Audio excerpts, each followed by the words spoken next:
Assalamualaikum warahmatullahi wabarakatuh. Halo semuanya, nama saya Nadira Rahma dari semester 6 Ilmu Hukum dengan NIM 1121248000000169, peminatan hukum internasional. Nah, saat ini saya akan membuat video tentang kode etik dari profesi-profesi hukum sebagai untuk penilaian dari mata kuliah etika profesi hukum. Oke, jadi dari berbagai profesi hukum yang ada, itu masing-masing ada etikanya. Dan yang akan saya bahas kali ini adalah etika profesi hakim, jaksa, kepolisian, dan notaris. Pertama, mungkin saya akan menjelaskan yang hakim dulu ya, yang mana mungkin paling umum. Nah, tapi saya pertama akan ngejelasin dulu apa itu kode etik. Kode etik merupakan suatu sistem norma, nilai, serta aturan profesional secara tertulis dengan tegas menyatakan yang baik dan juga benar, serta apa yang tidak benar dan juga tidak baik bagi profesional. Selain itu, merupakan suatu pola aturan, tata cara, tanda, pedoman etis di dalam melakukan suatu kegiatan ataupun suatu pekerjaan. Nah, panduan keutamaan moral bagi setiap hakim ini ada dasar hukumnya, yaitu yang diatur dalam surat keputusan Mahkamah Agung dan Ketua KY nomor 047 garis miring KMA garis miring SKB garis miring 4 garis miring 2009 dan 02 garis miring SKB garis miring PKY garis miring 4 garis miring 2009 tanggal 8 April 2009 tentang kode etik dan PPH. Itu aturannya guys, agak belibet tapi ya namanya juga aturan hukum tertulis ya. Nah, diatur juga dalam Undang-Undang Nomor 18 Tahun 2011 tentang perubahan atas Undang-Undang Nomor 22 Tahun 2004 tentang Komisi Yudisial. Pasal 1 Angka 1, kode etik dan atau pedoman perilaku hakim adalah panduan dalam rangka menjaga dan menegakkan kehormatan, keluruhan martabat, serta perilaku hakim dalam menjalankan tugas profesinya dan dalam hubungan kemasyarakatan di luar kedinasan.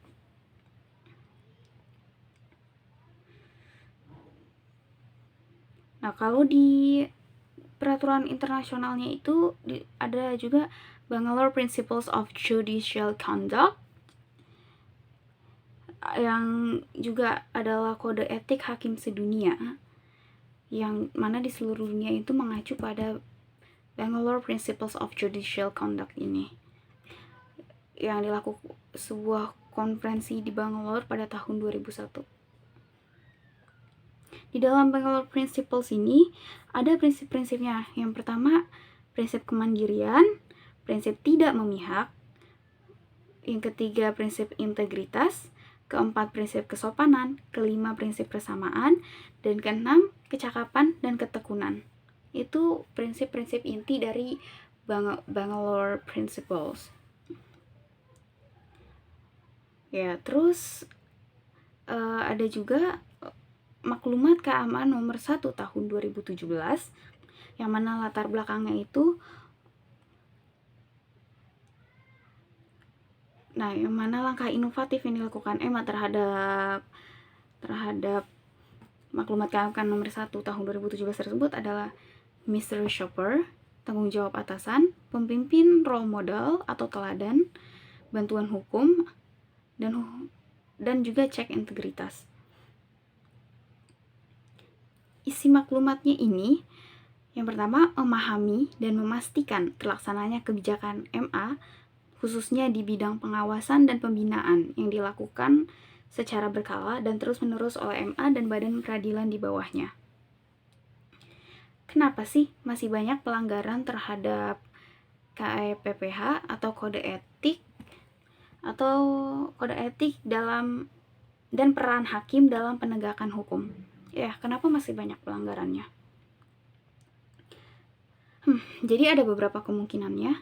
Yang pertama, tidak pernah membaca. Yang kedua, sudah membaca tapi kurang memahami.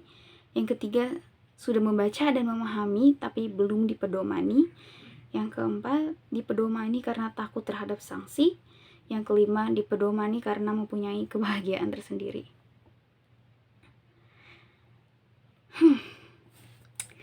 Oke, jadi itu kenapa ya guys.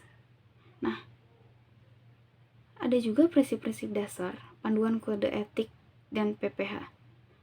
Yang pertama, independensi hakim dan pengadilan, praduga tidak bersalah. Ada juga penghargaan terhadap profesi hakim dan pengadilan, transparansi, akuntabilitas, kehati-hatian dan kerahasiaan, efektivitas dan efisiensi, perlakuan yang sama, dan kemitraan. Setelah membahas prinsip-prinsip dasar, ada juga kewajiban dan larangan nih dalam kode etik hakim. Yang pertama, kewajiban dan larangan bagi hakim dijabarkan dalam 10 prinsip kode etik dan PPH. Nah, larangan-larangan ini adalah hakim dilarang memberikan kesan bahwa salah satu pihak yang tengah berperkara atau kuasanya termasuk penuntut dan saksi berada dalam posisi yang istimewa untuk mempengaruhi hakim yang bersangkutan. Terus dilarang menunjukkan rasa suka atau tidak suka, keberpihakan, prasangka atau pelecehan terhadap suatu ras, jenis kelamin, agama, asal kebangsaan, perbedaan kemampuan fisik atau mental, usia atau status sosial ekonomi maupun atas dasar kedekatan hubungan dengan mencari keadilan atau pihak-pihak yang terlibat dalam proses peradilan baik melalui perkataan maupun perbuatan. Tuh, kalau jadi hakim dilarang berpihak, dilarang menunjukkan ketidaksukaan, dilarang mendiskriminasi dalam bentuk apapun. Oke, terus selanjutnya itu kewajiban hakim dalam penerapan berperilaku adil. Pertama,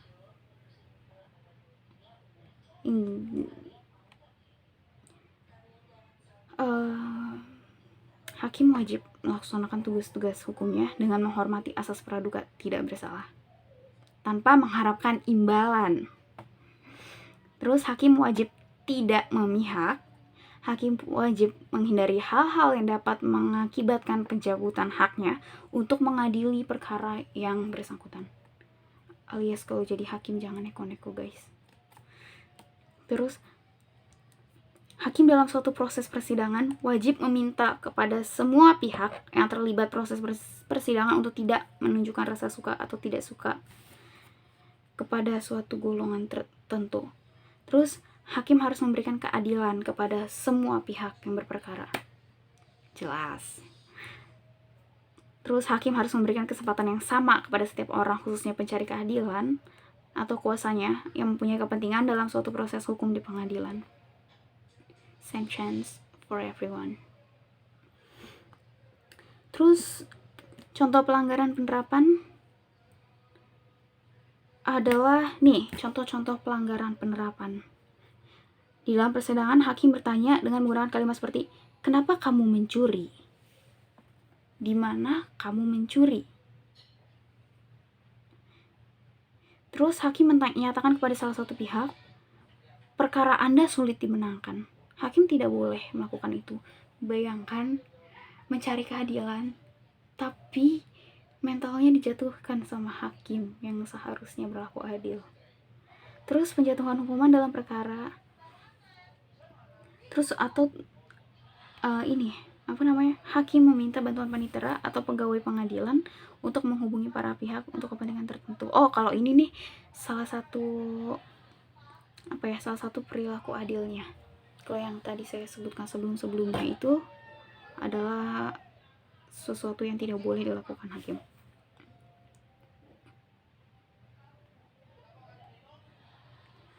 Oke ya. Terus ya, hakim juga kan harus bersikap mandiri dan memiliki integritas yang tinggi. Contoh pelanggaran penerapan dalam berperilaku bersikap mandiri adalah hakim membicarakan konsep putusan dengan pihak tertentu. Itu nggak boleh. Terus melakukan komunikasi dengan pihak berperkara dan pihak ketiga yang berhubungan dengan suatu perkara. Terus menerima honor terkait dengan kedudukannya dalam forum musbida. Wow. No, it's a no-no. Mengharapkan honor dari orang yang berperkara. Oke, udah ya pembahasan tentang hakimnya. Selanjutnya mari kita bahas tentang kode etik kepolisian. Excited untuk membahas ini. Nah, dasar hukum dari kode etik kepolisian ini adalah Peraturan Kepolisian Negara Republik Indonesia Nomor 7 Tahun 2002 tentang Kode Etik Profesi dan Komisi Kode Etik Kepolisian Negara Republik Indonesia.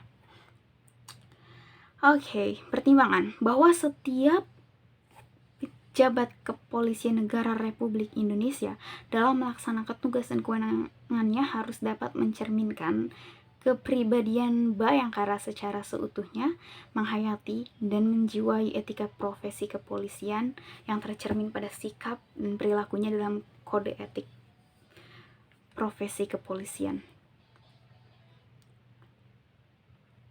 Terus ini ada ketentuan umumnya, yang dimana kode etik profesi kepolisian negara Republik Indonesia yang selanjutnya disingkat KEPP adalah norma atau moral baik tertulis maupun tidak tertulis yang menjadi pedoman sikap, perilaku, dan perbuatan pejabat kepolisian. Komisi Kode Etik Kepolisian Negara Republik Indonesia atau KKEP adalah komisi yang dibentuk di lingkungan kepolisian. Nah, guys.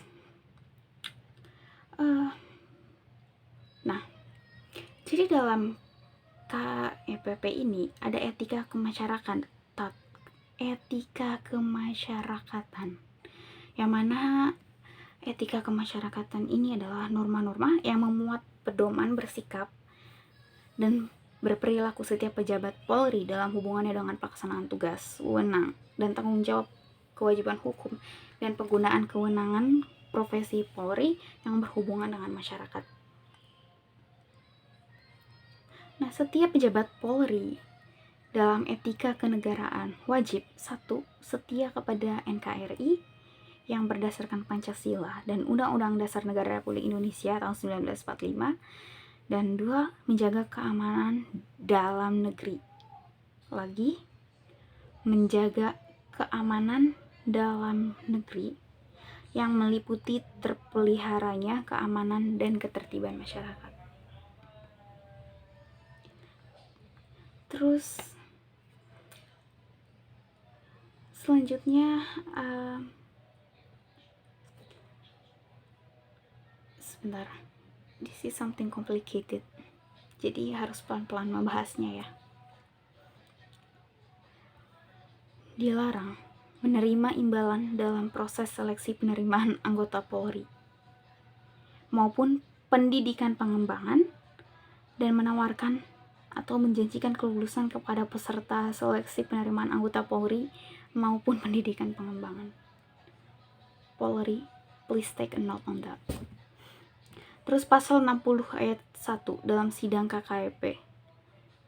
Tidak menemukan bukti-bukti adanya pelanggaran KPP, terduga pelanggar diputus bebas. Terduga pelanggar diputus bebas bagaimana dimaksud pada ayat 1, wajib direhabilitasi dan dikembalikan hak-haknya. Sebentar.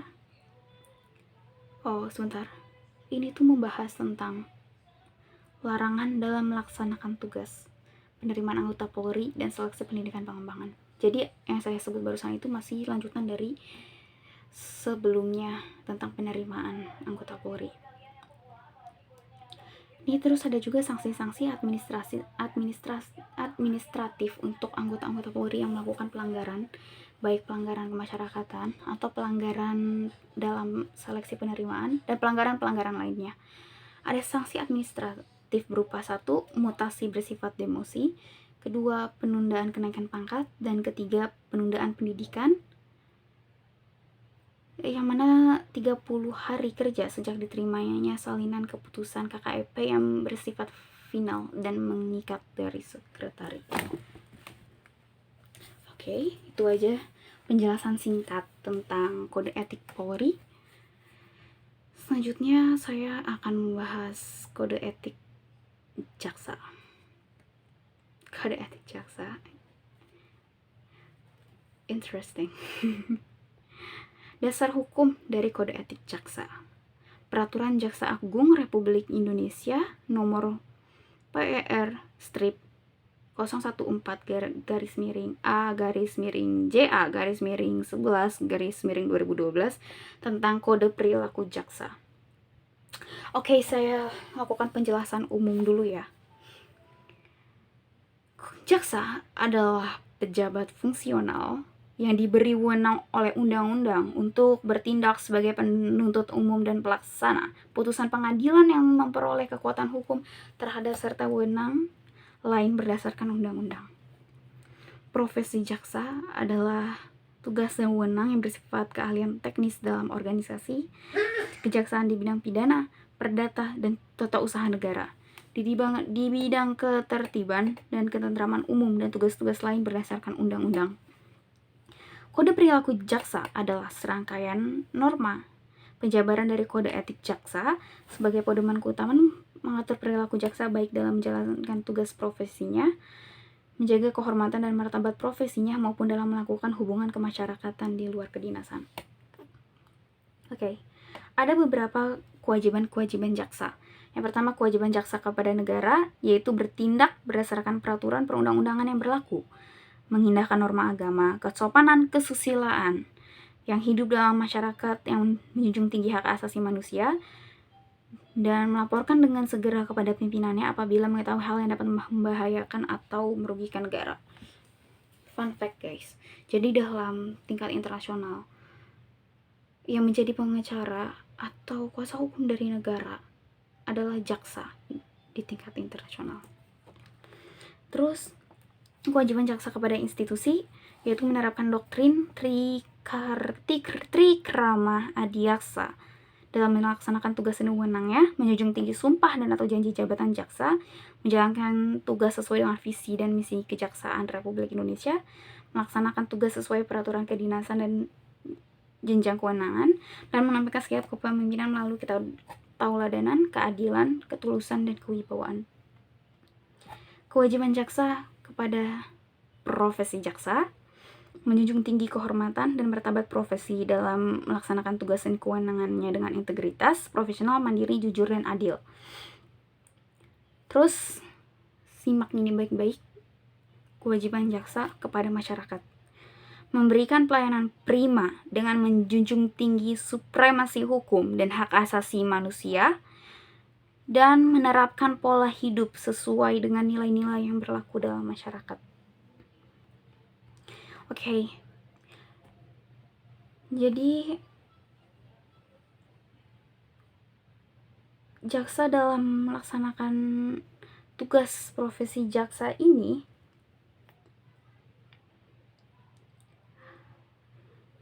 wajib melaksanakan fungsi jaksa tanpa intimidasi, gangguan, dan pelecehan, serta mendapatkan perlindungan hukum untuk tidak dipersalahkan sebagai akibat dari pelaksanakan tugas dan fungsi jaksa yang dilakukan sesuai dengan peraturan yang berlaku. Mendapatkan perlindungan secara fisik, termasuk keluarganya, oleh pihak yang berwenang jika keamanan pribadi terancam sebagai akibat dari pelaksanaan tugasnya. Mendapatkan pendidikan dan pelatihan baik teknis maupun non-teknis. Oke, selanjutnya adalah Pasal 24 nomor 1 dalam Majelis Kode Perilaku menyatakan jaksa terperiksa terbukti melakukan pelanggaran maka akan dijatuhkan tindakan administratif. Yang kedua, dalam hal Majelis Kode Perilaku menyatakan jaksa terperiksa tidak terbukti melakukan pelanggaran maka nama baiknya direhabilitasi dan diumumkan. Pasal 25 pemeriksaan yang dilaksanakan oleh Majelis Kode Perilaku diselesaikan dalam waktu paling lambat 30 hari. Oke, kita telah membahas kode etik hakim, kepolisian, dan jaksa. Mari kita bahas kode etik notaris. Okay, let's get into it. Kode etik notaris.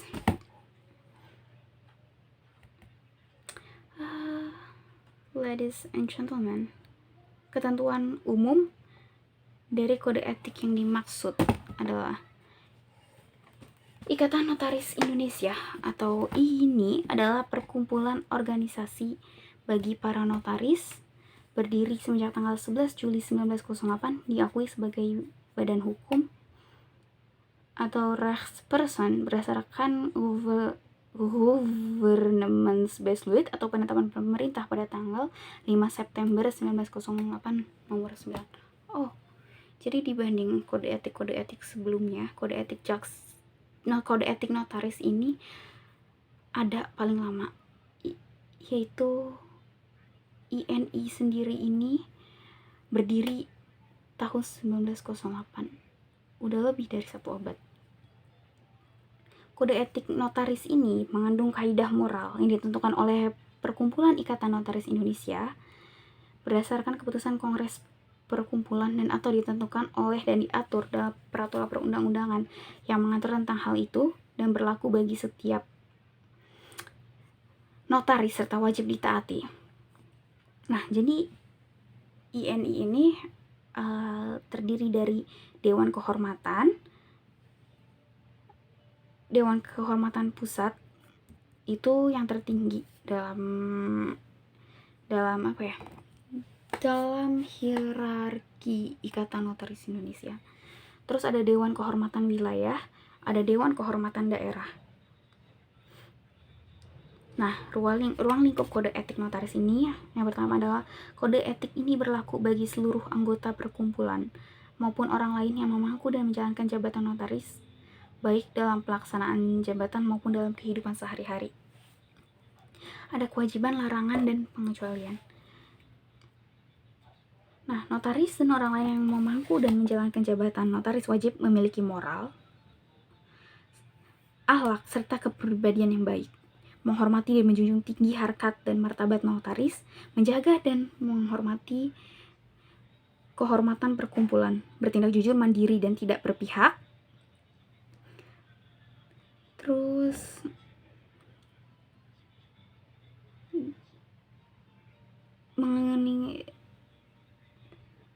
meningkatkan ilmu pengetahuan yang telah dimiliki, tidak terbatas pada ilmu pengetahuan hukum dan kenotariatan. Nah, terus nih ya, ini secara teknis menetapkan satu kantor di tempat kedudukan dan kantor tersebut merupakan satu-satunya kantor bagi notaris yang bersangkutan dalam melaksanakan tugas jabatan sehari-hari. Ingat, please note, notaris itu nggak bisa punya cabang, cuma satu kantornya, dan ada aturan-aturannya nih. Yang pertama, memasang satu buah papan nama di depan atau di lingkungan kantornya dengan pilihan ukuran yaitu 100 cm dikali 40 cm dikali 150 cm kali 60 cm atau 200 cm dikali 80 cm yang memuat nama lengkap dan gelar yang sah, tempat dan nomor surat keputusan pengangkatan yang terakhir sebagai notaris, tempat kedudukan, alamat kantor dan nomor telepon. Dasar papan nama berwarna putih dengan huruf berwarna hitam dan tulisan di atas papan nama harus jelas dan mudah dibaca, kecuali di lingkungan kantor tersebut tidak dimungkinkan untuk pemasangan papan nama ini masuk. Oke, jadi kalau kita perhatikan di mana-mana kantor notaris itu pasti sama ya, putih, tulisannya hitam, dan dengan informasi yang tadi saya sebutkan.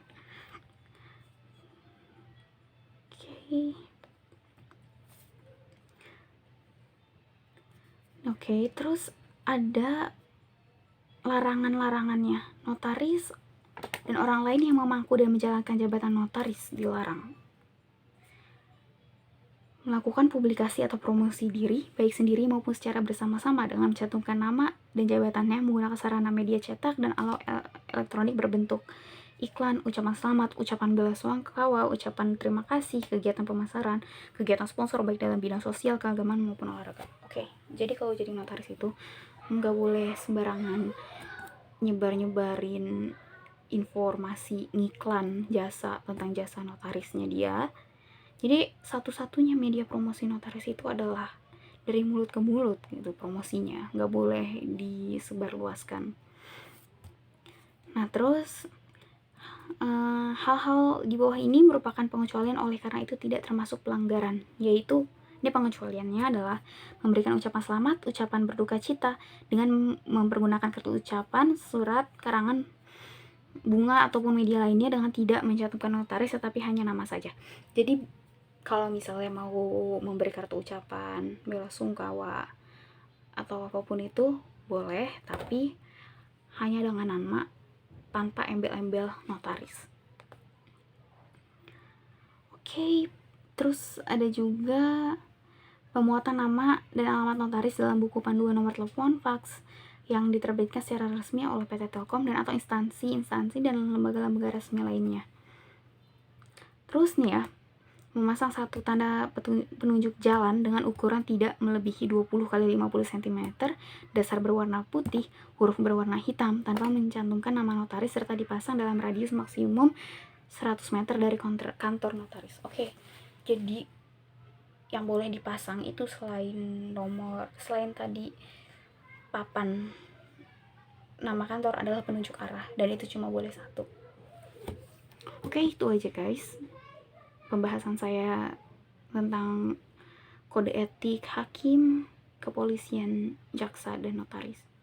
Oke, hampir setengah dari video ini dibahas kode etik hakim, tapi nggak apa-apa. Semoga bermanfaat. Terima kasih. Have a good day. Wassalamualaikum warahmatullahi wabarakatuh.